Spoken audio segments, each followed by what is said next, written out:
Selamat pagi adik-adik, kita berjumpa lagi dalam mata kuliah manajemen keperawatan. Untuk kali ini topik kita adalah tentang akreditasi rumah sakit. Dalam perkuliahan ini seperti biasa sesinya kita bagi menjadi 3 sesi. Yang pertama ada penyampaian materi, kedua ada diskusi, yang ketiga ada evaluasi. Kita masuk ke yang pertama, pengertian dan tujuan dari akreditasi rumah sakit. Berdasarkan Permenkes tahun nomor 34 tahun 2017 tentang akreditasi, yang dimaksud akreditasi adalah pengakuan terhadap mutu pelayanan rumah sakit setelah dilakukan penilaian bahwa rumah sakit telah memenuhi standar akreditasi.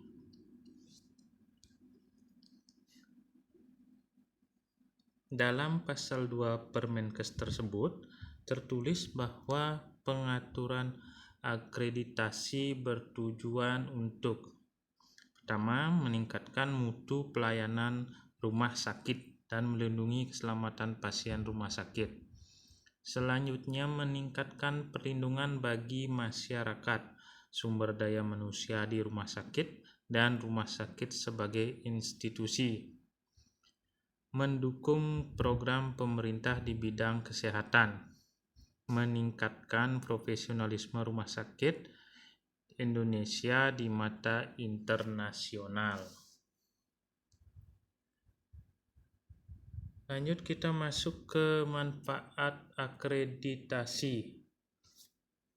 Nah, ada beberapa manfaat di sini. Yang pertama bagi rumah sakit, pemerintah, masyarakat, pemilik, perusahaan asuransi, dan terakhir bagi karyawan rumah sakit. Nah, yang pertama bagi rumah sakit, apa saja manfaatnya? Akreditasi menjadi forum komunikasi dan konsultasi di antara rumah sakit dan bahan akreditasi yang akan memberikan saran perbaikan atau rekomendasi untuk peningkatan mutu pelayanan rumah sakit melalui pencapaian standar yang ditentukan. Rumah sakit dapat mengetahui pelayanan yang berada di bawah standar atau perlu ditingkatkan. Penting untuk rekrutmen dan membatasi turnover staf rumah sakit karena karyawan akan lebih tenang dana dan bekerja di rumah sakit yang akan diakreditasi. Alat negosiasi dengan perusahaan asuransi kesehatan. Status akreditasi dapat dijadikan alat marketing kepada masyarakat. Akreditasi menjadi syarat pemerintah sebagai kriteria untuk memberi izin rumah sakit yang menjadi tempat pendidikan tenaga medis dan paramedis. Simbol bagi rumah sakit dan dapat meningkatkan citra dan kepercayaan masyarakat atas rumah sakit. Sebagai dasar pengajuan anggaran dan perencanaan pengembangan rumah sakit kepada pemilik. Bagi pemerintah, akreditasi merupakan salah satu pendekatan untuk meningkatkan dan membudayakan konsep mutu pelayanan rumah sakit melalui pembinaan terarah dan berkesinambungan. Memberikan gambaran kondisi perumah sakitan di Indonesia yang memenuhi standar yang ditentukan sehingga menjadi bahan masukan untuk perencanaan pengembangan pembangunan kesehatan pada masa datang. Bagi masyarakat, membantu masyarakat memilih rumah sakit yang baik dengan mengenali sertifikat akreditasi yang terdapat pada rumah sakit yang pelayanannya telah memenuhi standar. Rasa lebih aman mendapat pelayanan di rumah sakit yang telah terakreditasi dibandingkan yang belum terakreditasi. Bagi pemilik, kebanggaan memiliki rumah sakit terakreditasi memudahkan menilai pengelolaan sumber daya rumah sakit oleh manajemen dan seluruh tenaga yang ada, sehingga misi dan program rumah sakit dapat mudah tercapai. Bagi perusahaan asuransi, akreditasi penting untuk negosiasi klaim asuransi kesehatan dengan rumah sakit, memberikan gambaran pilihan rumah sakit yang dapat dijadikan mitra kerja. Bagi karyawan rumah sakit, merasa aman bekerja di rumah sakit yang terakreditasi. Self-assessment akan menambah kesadaran dan pentingnya pemenuhan standar peningkatan mutu sehingga dapat memotivasi karyawan bekerja lebih baik. Reward dari manajemen bagi unit kerja yang mendapat nilai baik atas usahanya dalam memenuhi standar. Alur pengajuan akreditasi rumah sakit. Nah, berdasarkan Standar Nasional Akreditasi Rumah Sakit edisi 1 yang tahun 2017, alur pengajuannya, rumah sakit mengajukan permohonan survei akreditasi yang dikirim melalui email ke survey@kars.or.id atau secara online melalui website www.kars.or.id. Paling lambat 1 bulan sebelum tanggal pelaksanaan diajukan oleh rumah sakit. Surat permohonan survei dilampiri dengan kelengkapan. Yang pertama ada aplikasi survei yang sudah diisi dan ditandatangani oleh direktur atau kepala rumah sakit, hasil self-assessment terakhir dengan skor minimal 80%, izin operasional yang masih berlaku, ijazah dokter atau dokter gigi dari direktur atau kepala rumah sakit, surat pernyataan direktur atau kepala rumah sakit berisi tidak keberatan memberikan akses rekam medis kepada surveyor, tidak meninggalkan rumah sakit selama kegiatan survei berlangsung, semua tenaga medis sudah mempunyai STR dan SIP. Daftar tenaga medis dilengkapi dengan nomor surat tanda registrasi dan surat izin praktek dan masa berlakunya. Surat izin pengelolaan limbah cair yang masih berlaku. Surat izin pengelolaan limbah B3 yang masih berlaku atau perjanjian kerjasama dengan pihak ketiga yang punya izin pengolah limbah B3 dan transporter yang masih berlaku. Selanjutnya, berdasarkan pengajuan permohonan survei akreditasi pada poin B, maka KARS akan melakukan evaluasi permohonan dan menetapkan. Pertama, bila persyaratan telah terpenuhi, maka KARS akan melanjutkan proses akreditasi. Bila persyaratan belum terpenuhi, maka KARS akan meminta rumah sakit untuk melengkapi persyaratan dan pelaksanaan akreditasi ditunda sampai kekurangan persyaratan dipenuhi oleh rumah sakit. D. Permohonan survei akreditasi diterima, maka yang pertama, KARS akan menjadwalkan survei akreditasi dan memberitahu jadwal survei kepada rumah sakit dengan tembusan kepada Dinas Kesehatan Provinsi. Rumah sakit melakukan kontrak komitmen dengan KARS.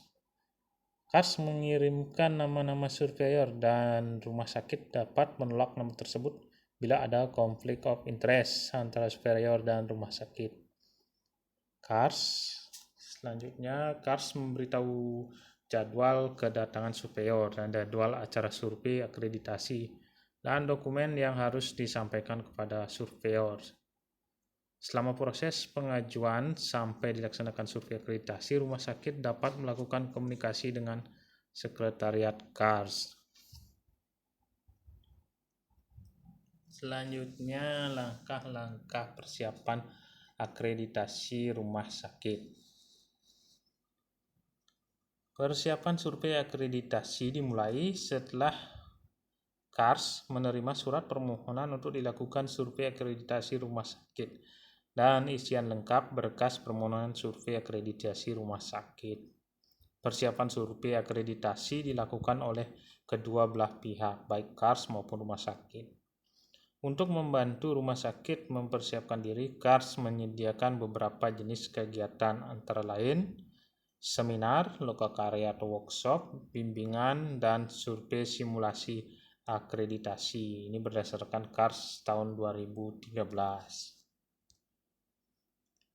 Langkah-langkah persiapan akreditasi menurut Permenkes nomor 34 tahun 2017 meliputi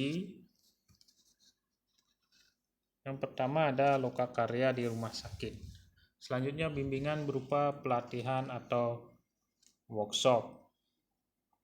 Tentu saja di sini untuk meningkatkan kinerja dalam persiapan survei akreditasi. Pelaksanaan self assessment oleh panitia persedia akreditasi rumah sakit. Mempersiapkan dokumen yang diperlukan pada waktu survei akreditasi. Setelah dokumen regulasi internal disusun, berikut dengan program-program kegiatan yang direncanakan, maka dilakukan implementasi sesuai dengan kebijakan atau pedoman panduan, prosedur, dan program kegiatan yang direncanakan. Penilaian prasertifikasi survei atau simulasi oleh tim pendamping akreditasi untuk mengetahui kesiapan rumah sakit untuk diusulkan dilakukan penilaian akreditasi. Standar akreditasi rumah sakit. Di sini sumbernya adalah berdasarkan Standar Nasional Akreditasi Rumah Sakit edisi 1 tahun 2017. Standar akreditasi rumah sakit terdiri dari 16 bab rumah sakit pendidikan dan 15 bab non-pendidikan. Ini yang tahun 2011, mungkin sekarang ada yang terbaru kayaknya ya, yang tahun 2020 mungkin ada beberapa perubahan. Kita pakai yang ini aja dulu. Yang pertama ada bab 1, sasaran keselamatan pasien.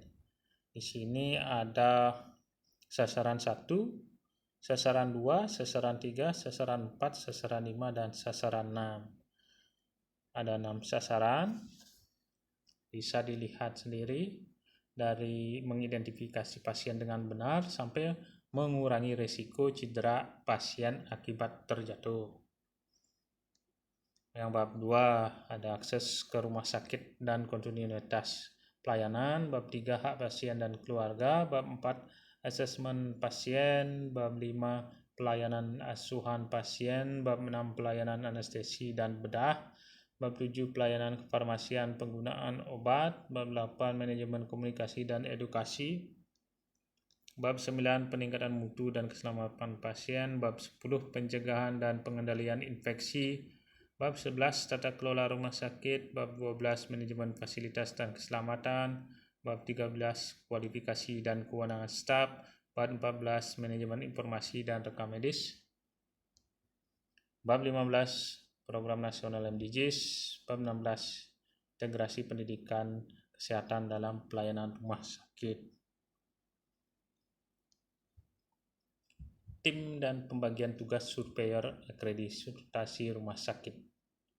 Ini SNARS yang dipakai, SNARS 2017. Ada surveyor manajemen, yaitu tenaga medis yang ahli dalam perumah sakitan. Surveyor medis yaitu para dokter spesialis.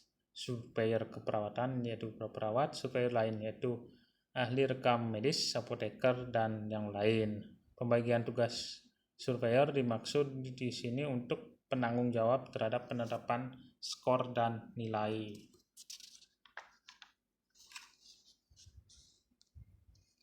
Kebijakan pemberian skor akreditasi rumah sakit.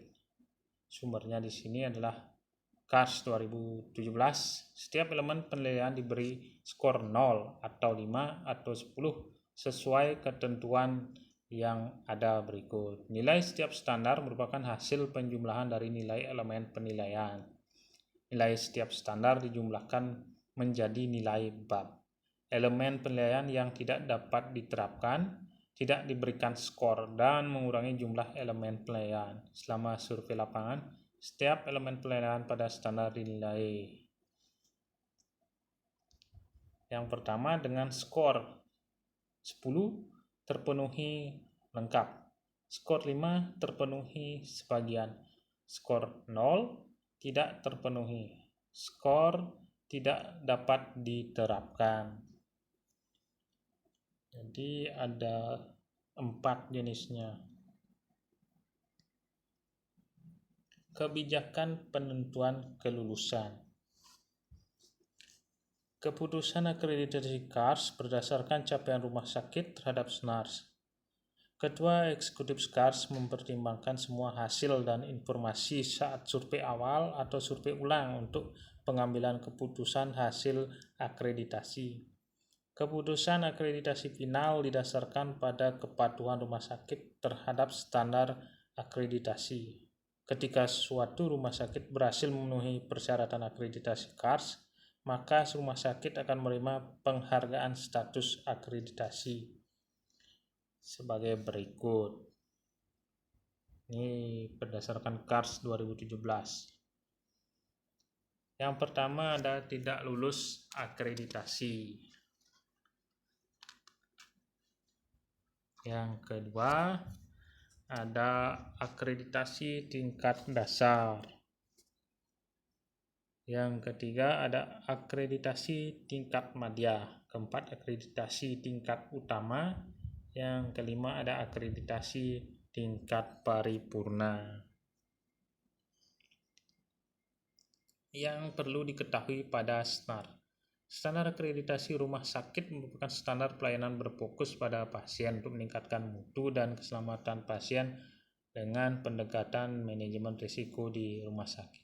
Setiap elemen pelayanan dilengkapi dengan R atau D atau O atau S atau W atau kombinasinya, yang berarti R adalah regulasi, D dokumen, C observasi, D simulasi, E wawancara.